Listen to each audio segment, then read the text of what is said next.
All right, so today we're going to be looking at normal distributions and finding values. So in 5.2, you were given a normally distributed random variable x. You were able to find the probability that x would fall in a given interval by calculating the area under the normal curve for a given interval.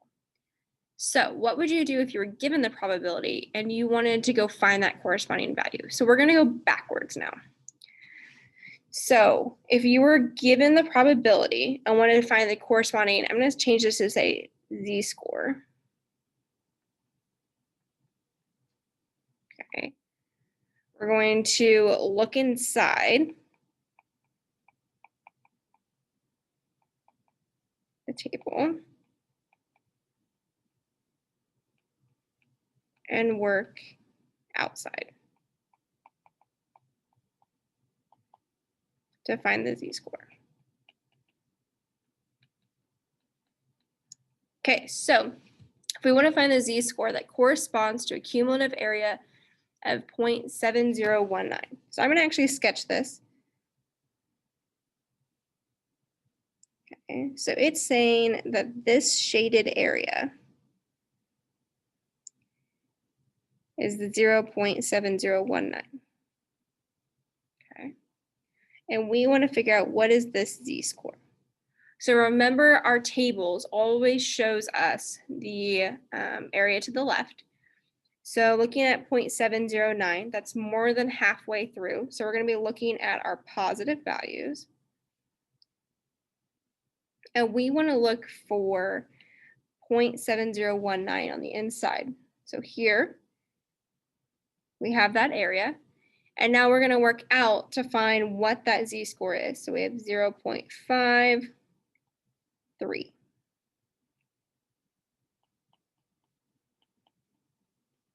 And that's your answer. Okay. So if we want to find the z-score that has 96.16% of the data's distribution to the right, okay. So remember when we're looking for the right, okay, everything to the right is the 0.9616. But since our table shows us everything to the left, we need to figure out what is this value over here.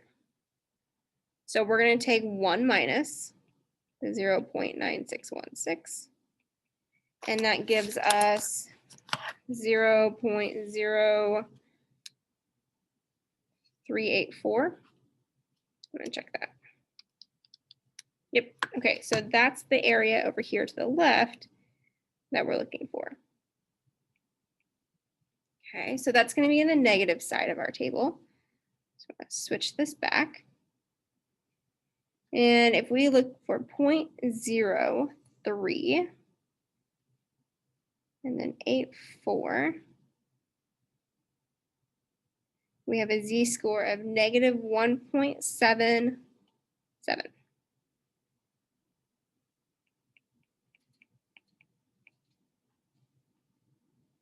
Okay. And then lastly, we want to find the z-score for which 95% of the distribution's area lies between negative z and z.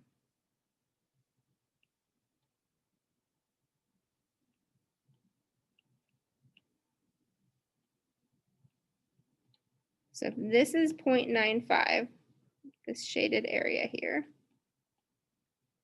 we want to find to the left and to the right. So let's actually find what those areas would be. So if 0.95 is inside, that means that between the left and the right, we have 0.05% of our data, okay? So 1 minus 0.95 gives us 0.05. And now we're going to divide that by 2, okay, 0.025, okay? So that's when it is in each of these little spots. Okay. So we're going to look inside of our table for 0.025.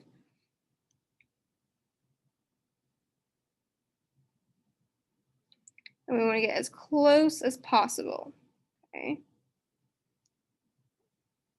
Which actually on this one, we have 0.0250.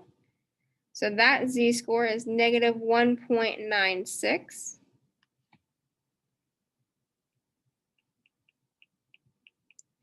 But then since it's symmetric, we can also say that the positive value is a positive 1.96. Okay, and if you want to check that, we're looking for an area of 0.025 plus the 0.95, which would be 0.975. If I slide this over to the second table, and let's see here, 0.9750 is that positive 1.96. Okay. All right, so in section 2.5, we learned that quartiles divided data into 4 equal parts. Now we want to look at percentiles, which divide a data set into 100 equal parts. So to find a z-value that corresponds to a percentile, you can use the standard normal table. So what we're going to be doing is we're still looking for that area where we're going to get as close as possible to it. So here we have P of 20, which means we're looking for the 20th percentile. So looking at our standard normal distribution, we're looking for an area of 0.20.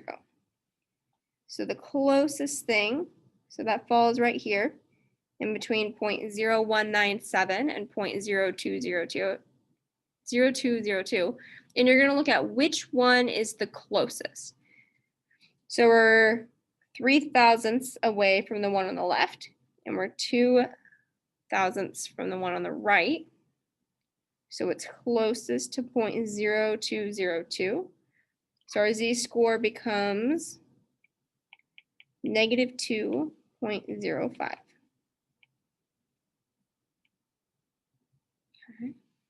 So looking at P, or the percentile of 76, I'm going to look at the positive values. So we're looking for 0.76, or the closest thing to it. So that falls right here, and that would be closer to 0.71.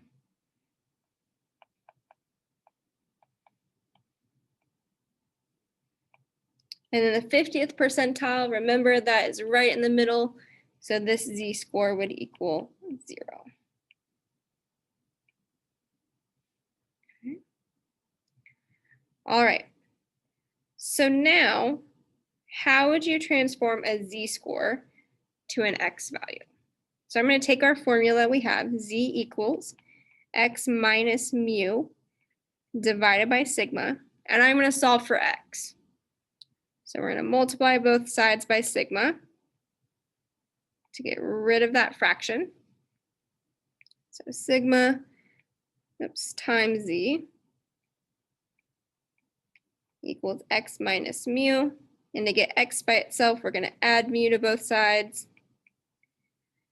So x equals mu plus z times the standard deviation. Okay, so that's going to be the second formula we use in this unit. All right, so a veterinarian records the weights of cats treated at a clinic. The weights are normally distributed with a mean of 9 pounds and a standard deviation of 2 pounds. So I'm going to write that down. We have a mean of 9 and a standard deviation of 2. Find the weights x corresponding to the z-scores 1.96, z-score of negative 0.44, and a z-score of 0. So you're just plugging into the formula. So for this first one, x equals 9 plus 1.96 times our standard deviation of 2. So if we plug that in and calculate, our x value is 12.92 pounds. So almost a 13-pound cat. Okay. For the second one, we have negative 0.44. So we're going to take 9 plus negative 0.44 times 2. And our weight is 8.12 pounds. And then lastly, for z equals 0, x equals 9 plus 0 times 2, or just 9 pounds. Okay. So you can also use the normal distribution to find a specific data value or x value for a given probability. So that's what we're primarily going to focus on. So scores for the California Peace Officer Standard and Training Test are normally distributed with a mean of 50 and a standard deviation of 10. I'll write that down. We have a mean of 50 and a standard deviation of 10. An agency will only hire applicants with scores in the top 10%. So I'm going to sketch this. So we're looking at top 10%. So everything up here. Okay. So what is the lowest score you can earn and still be eligible to be hired by the agency? So we need to start off with finding this z-score. So the way we're going to do that, remember the area to the left is what we can find from the table. And this area to the left would be 0.9. So if we look inside our table, the closest z-score to 0.9 would be 0.8997. So we're going to use the z-score equal to 1.28. Okay. So now that we know our z-score, we can just plug into our formula, x equals mu plus z times sigma. So x equals 50 plus 1.28 times 10. So x equals 62.8. Okay. So the minimum score, or the lowest score,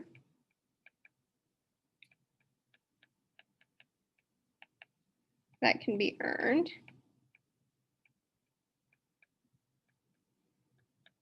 is 62.8. And there's your interpretation. Okay. All right, so we have one more example here, kind of breaking that apart, giving 4 different parts of the same scenario. So I want you to go ahead and try these and we'll review them during class tomorrow.